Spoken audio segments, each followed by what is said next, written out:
Oke, baik. Assalamualaikum warahmatullahi wabarakatuh. Selamat pagi teman-teman. Kita berjumpa kembali pada sesi diskusi kita di siang hari ini, yakni terkait evaluasi pengelolaan siswa dan jaminan sosial sebagai instrumen pemerataan ekonomi di Indonesia. Perkenalkan, saya Akmalul Alis dari kelompok 6 kelas 4B Ekonomi Syariah. Dan juga ada dua teman saya, yakni ada Hilman dan juga Bagus Widi Saputra. Good, next. Oke, kita akan membahas poin-poin yang akan kita diskusikan pada hari ini, yakni ada 6 poin. Pertama adalah latar belakang dan juga data terkait ironi filantropi di Indonesia, atau potensi dan juga realisasi. Kemudian kerangka evaluasi, yakni terkait gap analisis dan juga logis model. Ketiga, temuan kritis terkait 4 akar masalah pengelolaan siswa. Keempat, solusi dan inovasi terkait keuangan dan juga wakaf produk korporasi.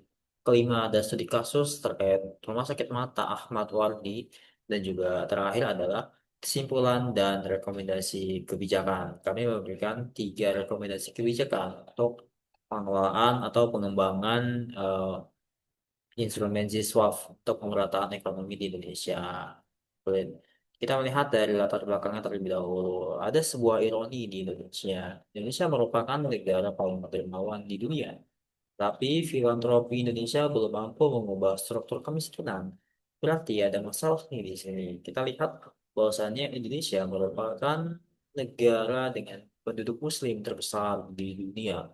Artinya Indonesia potensi keuangan syariah itu masih sangat-sangat besar. Tapi realisasinya tidak seperti potensi yang ada. Seperti kita lihat dari data zakat nasional saja, terus potensinya sekitar 327 triliun rupiah per tahun. Tetapi realisasinya pada tahun 2025 itu hanya terkumpul sekitar 44,7 triliun atau sekitar 13,7% dari potensi yang ada. Kemudian maka uangnya itu sekitar 180 triliun per tahun.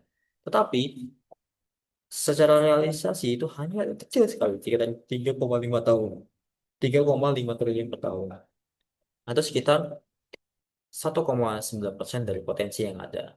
Kalau di total antara zakat nasional dengan juga wakaf uang itu sekitar 1/3 dari APBN Perlinsos atau APBN di bidang perlindungan sosial. Dan potensi yang belum tergali atau yang belum didata dari sistem itu sekitar 80 sampai 99%. Jadi kalau di total itu hanya sekitar 1% saja yang sudah terrealisasi. Sedangkan sisanya itu masih belum. Selanjutnya akan dijelaskan oleh teman saya. Oke, selanjutnya saya akan menjelaskan temuan dua, yaitu di mana rantai pemeliharaan zero terputus. Berdasarkan pendekatan logik model, sebenarnya proses pengelolaan zero pada tahap awal sudah berjalan cukup baik. Pada tahap input, dana dan sumber daya manusia tersedia serta jaringan OPZ sudah tersebar di berbagai wilayah. Kemudian, pada tahap aktiviti, berbagai program pelatihan dan pembelajaran rutin diberikan pada penerima manfaat.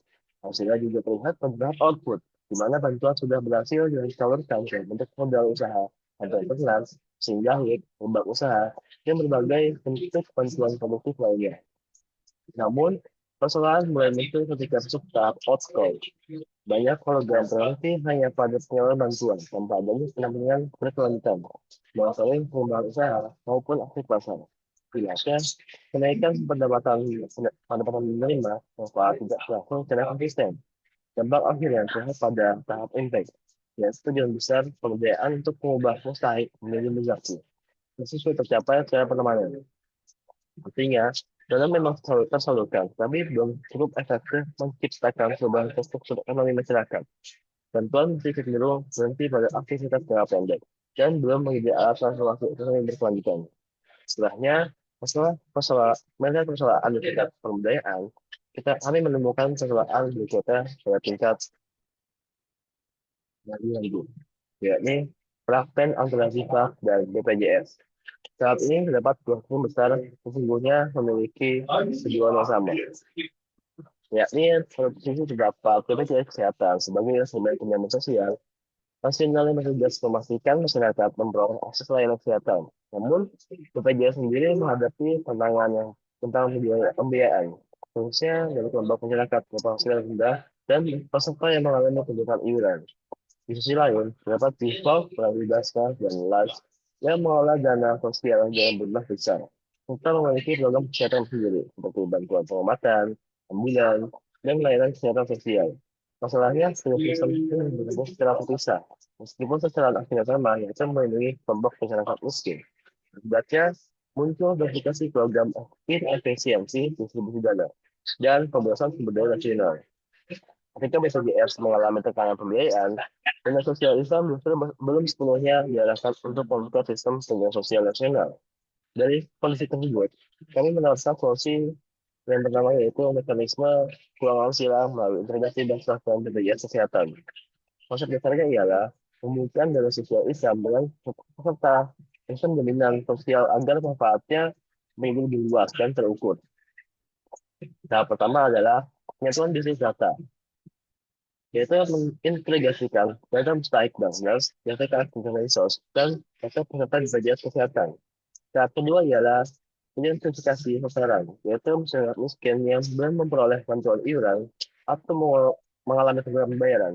Tahap ketiga ialah pembayaran sekaligus, di mana dana ZIS dialokasikan untuk membantu pembayaran iuran BPJS kelas 3 bagi mustahik selama 1 tahun penuh. Melalui skema ini tercipta manfaat triple win. Pertama, masyarakat miskin memperoleh perlindungan kesehatan yang terjamin.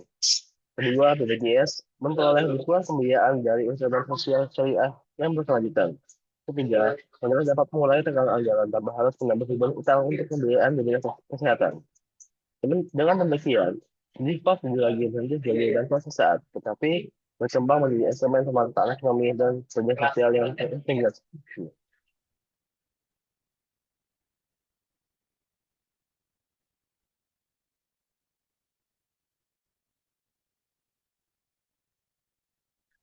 Halo semuanya, selamat datang kembali bersama saya Hilman di presentasi kelompok kami. Sebelumnya kita kan sudah membahas nih masalah dan temuan kritis. Sekarang saya akan membawa Anda ke bagian yang paling menarik, yaitu solusi dan bukti nyata dari pengelolaan G-Swap yang ideal. Nah, solusi yang kedua yaitu wakaf produktif. Nah, selama ini kan mungkin yang kita tahu tentang wakaf itu cuma sebatas 3M. Apa itu? Masjid, madrasah, dan makam. Tapi sebenarnya wakaf punya potensi yang jauh lebih besar dari itu. Inilah konsep wakaf produktif. Bedanya dengan wakaf biasa ya. Kalau wakaf produktif itu dana pokoknya tidak boleh berkurang. Dana yang terkumpul dana yang dikumpul itu dikelola oleh nazir atau pengelola yang profesional untuk dijadikan modal usaha. Nah, hasil usaha atau surplusnya, keuntungannya itulah yang kemudian disalurkan untuk kepentingan umat seperti apa? Seperti untuk kesehatan, pendidikan, atau bantuan sosial. Nah, jadi intinya ada dua nih. Yang pertama, aset produktifnya tetap utuh.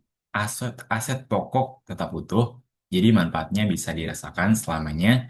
Yang kedua, itu program sosialnya jadi mandiri dan berkelanjutan, nggak cuma bergantung pada donasi sesaat. Itu adalah solusi jangka panjang yang lebih powerful. Nah, biar nggak cuma teori, saya kasih bukti nyatanya. Slide ke-8. Nah, ini adalah Rumah Sakit Mata Ahmad Wardi di Serang, Banten.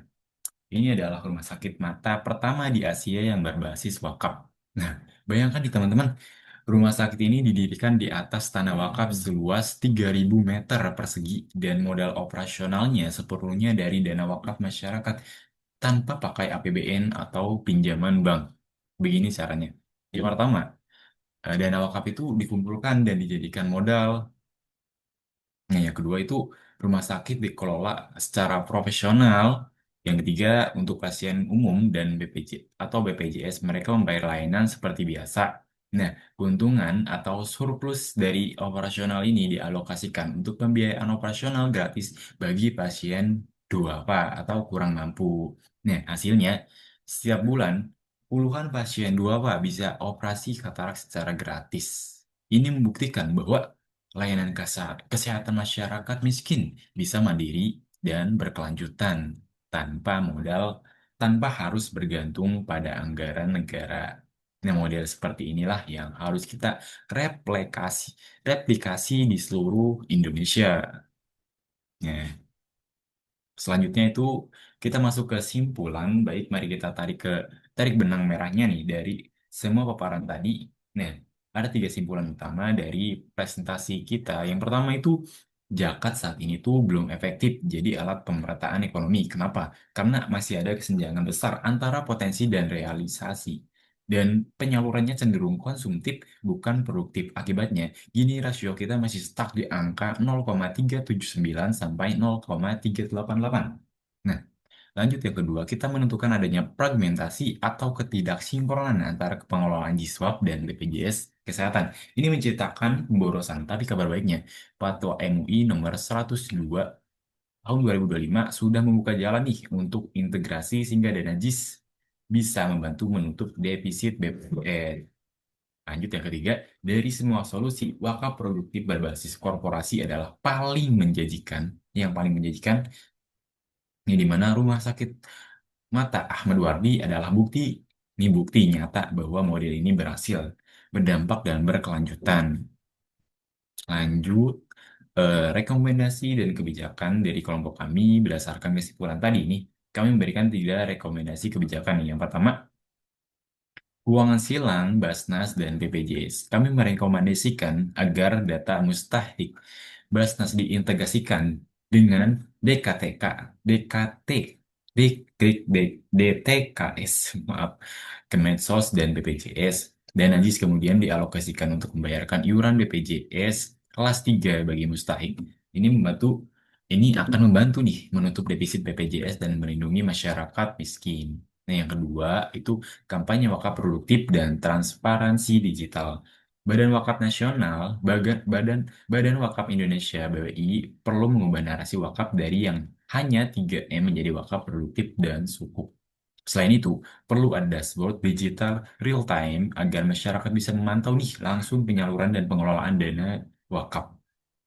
Yang ketiga, standarisasi dan sanksi untuk UPJ. Pemerintah melalui Kementerian Agama dan DPR perlu mewajibkan setiap masjid dan atau UPJ untuk melaporkan pengumpulan dan penyaluran JIS ke server pusat Basnas nih. Bagi yang melanggar, perlu ada sanksi tegas. Ini penting untuk menutup celah kebocoran data dan dana. Next, penutup. Demikian presentasi dari kelompok kami. Intinya, JISPAK memiliki potensi luar biasa untuk menjadi solusi ekonomi umat. Tapi itu semua hanya akan tercapai jika kita berani mengubah cara lama, memperbaiki tata kelola, dan berani berkolaborasi. Kami ucapkan terima kasih dan selamat berdiskusi. Wassalamualaikum warahmatullahi wabarakatuh. Waalaikumsalam.